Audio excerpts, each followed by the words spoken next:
much for the biothane training. I'm never getting to it. First, yesterday, we got busy with other stuff that helped her energy out. Um, Before we got to the biothane leash introduction. And then I wanted to tie her out yesterday, go downstairs, practice the biothane leash, see, get a feel of it, you know, how to handle it. Because it's very important to know how to deal with that. You don't want to get tangled in that or your dog get tangled. Especially this breed, they're more than the usual large breed dog. She's a medium breed actually, but they have sensitive, you know, being that she's a whippet. She's not a great Italian Greyhound, which is the smaller one, which is a lot more sensitive, but I don't want to take chances with any dog, any breed. It's really not a good idea if you don't know how to handle a biothane long leash. Or it's not the biothane material of it, it's the length of it, because it can tangle, it can they can get very desperate to get out, they can hurt themselves, maybe fracture themselves, dislocate something. And I've heard her bone pop when I did something like abruptly, you know, and so I know that she could be a little sensitive. So like when I don't know what it was that I did, that I kind of moved her or something like that, and I heard a pop in her shoulder. She was like, whoops. Popped her shoulder. So Mikayla's just looking at me. She's like, Mom, what's up? You know, I'm bored. So we were all supposed to go out and play, but this one got rambunctious. In the last video, you can see how she was trying to nip at my Crocs. Crocs are orange. I don't know if she sees that color. I know there's certain colors that they can see, like blues and yellows, because a friend of mine had shared that with me. A very intellectual young lady that has well, not an Australian Kelpie. She has a blue heeler, actually. Pup. Beautiful. His name is Casper. I mean, I'm in love with Casper since I knew that she had it. So he's such a good dog and everything. She's training him too, and she's doing a great job. And she's got so much information. And so she shared with me about the color codes. So I don't know if she sees orange, but my Crocs are orange. And and so anyways, I'm trying to get outside. Mikayla's bored. She needs to play too, because this is mental stimulation. They need to work out, you know.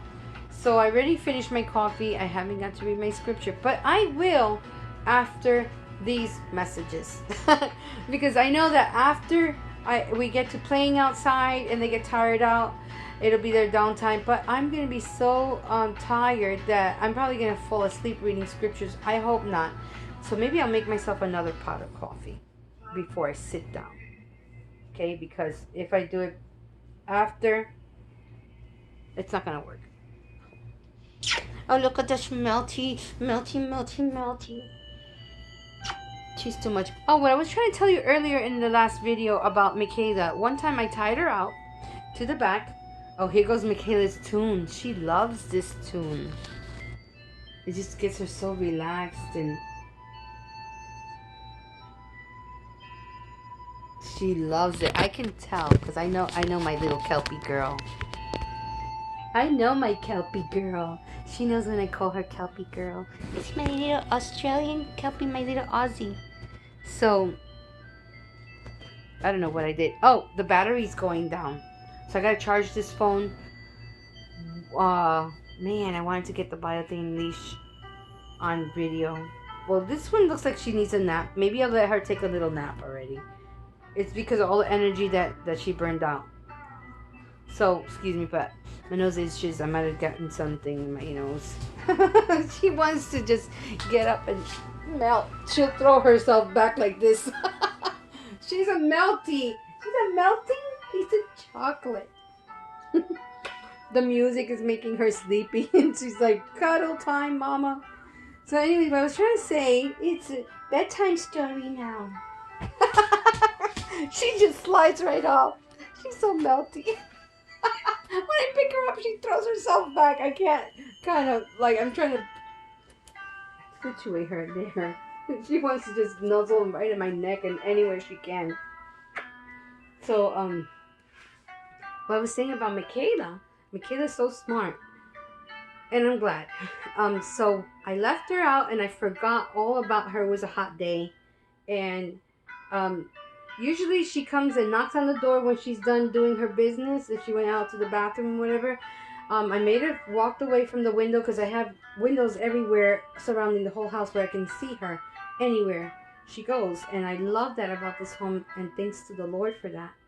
So then, how I didn't realize she was still out there, maybe I went to the bathroom or something, when all of a sudden I hear her knock. But I remembered, I was like, how is she knocking if we were sitting down outside on the other side? I go, oh, I forgot all about her. And I was like, wow. I says, I'm so sorry, I forgot about you. And she had snapped out of her collar. So I don't know if you guys noticed how these collars nowadays versus the collars back in the 70s when I was growing up, maybe early 80s, I'm not sure. But these collars, they have these snap buckles. Let me show you. All collars are made that way. And harnesses as well. See, earlier I was showing you that those two silver parts, the chrome parts, are the D rings, because they're the letter D, right? And then the carabiner joins them together. In this harness, it would be hard for her to snap loose. Okay, but this is the buckle where she would snap loose from. I'm gonna remove this because she's ready to go to sleep soon. So this is the regular buckles, just like the ones in the dog collars. You see how they are? Now they're designed, some people might not know this, and they feel very sturdy and very hard to get out of. But in an emergency, they are able to snap out of this. You know, so Mikayla did that. It was an emergency. It got hot, and she was gonna wait a minute, you know. So she wasn't out there long at all. She didn't allow herself to be. And I'm glad that she was smart enough to get herself out, come around the other side and say, Mom, you forgot about me, and knock on the door. And I was so impressed with her. Mikayla is amazing. She knows I'm talking about her. She's going, you always say this story. She just did that. She's not a camera person either. She doesn't like to be too cooed or, you know what I mean? She's a big girl. She's just a business girl, on duty kind of stuff.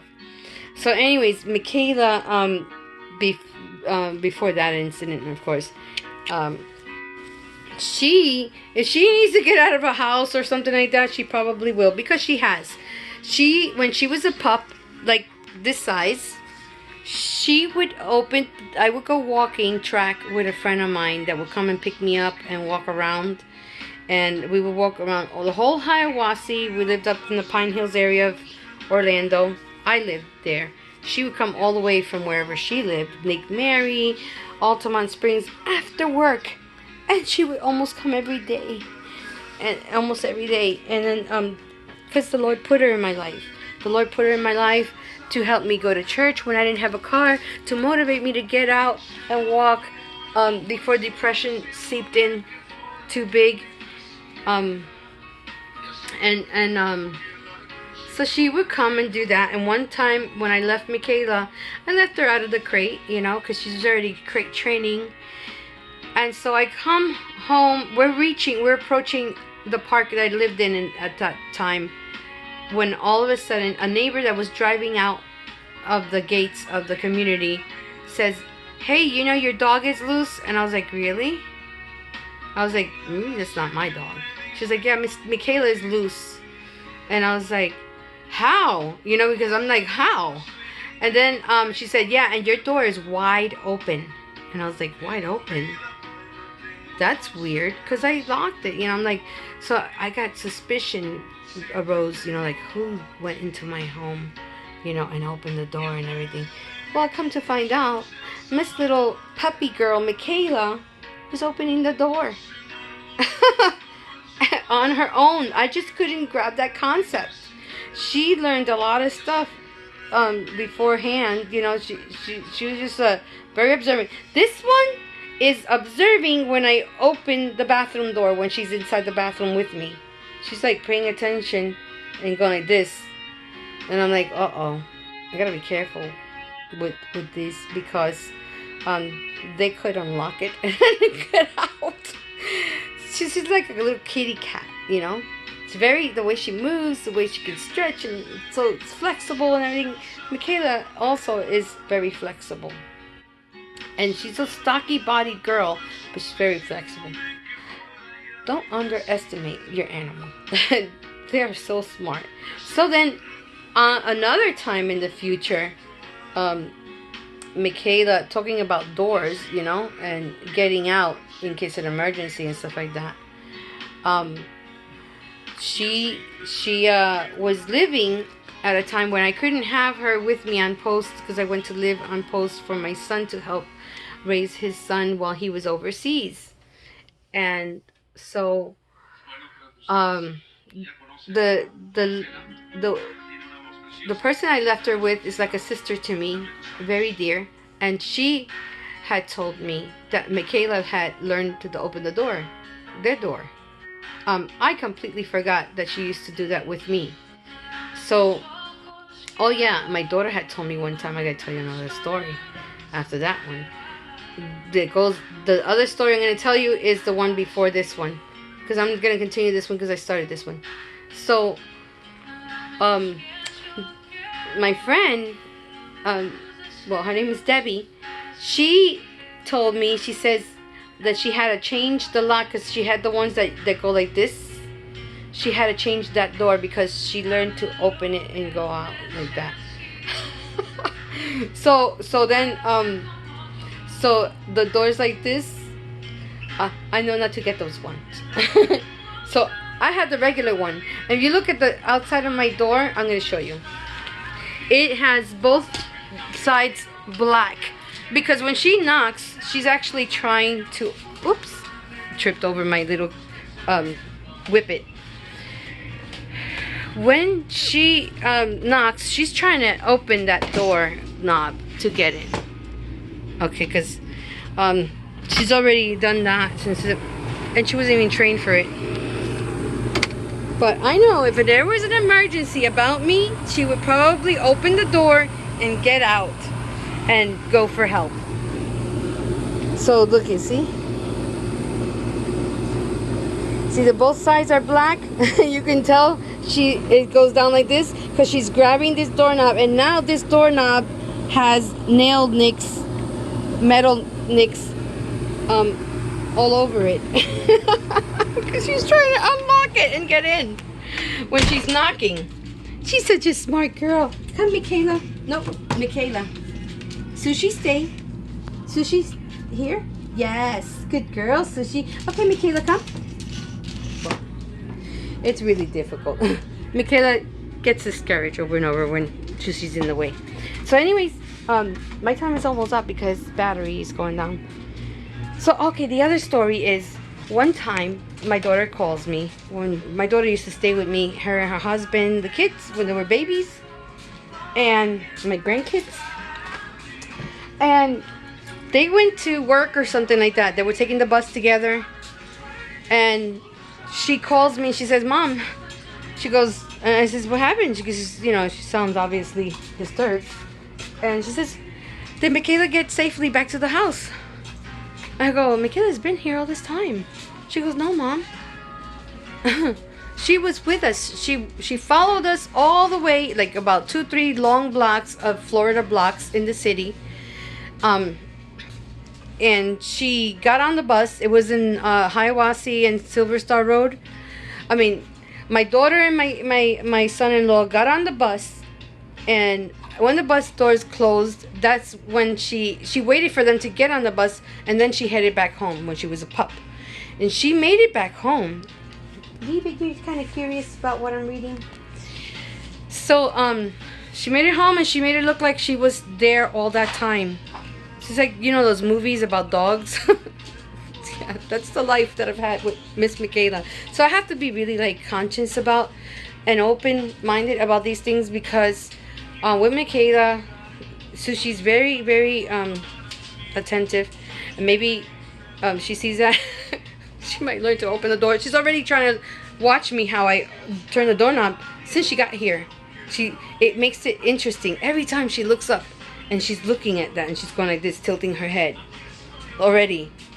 So I don't know. Oh well, praise the Lord when I get these very interesting animals. So anyways, she made it back home safely. I never knew she was even gone, and I probably thought that I left the door open because I go in and out like I do here, in and out on the porch, and you know, I don't know. I made a thought that I left the door open, and or maybe she came back in and, you know, pushed it closed, and I just didn't realize. And my daughter was like, "No, Mom." And I says, "Maybe it was another dog." She goes, "No, it was her. She followed us." So, you know, I believe my daughter is just amazing. So that's just so, and she made it home on her own through the traffic, crossing dangerous roads, because let me tell you that Hiawassee and Silver Star Road in Orlando is very high traffic, super dangerous. Humans gotten hit, dogs got hit.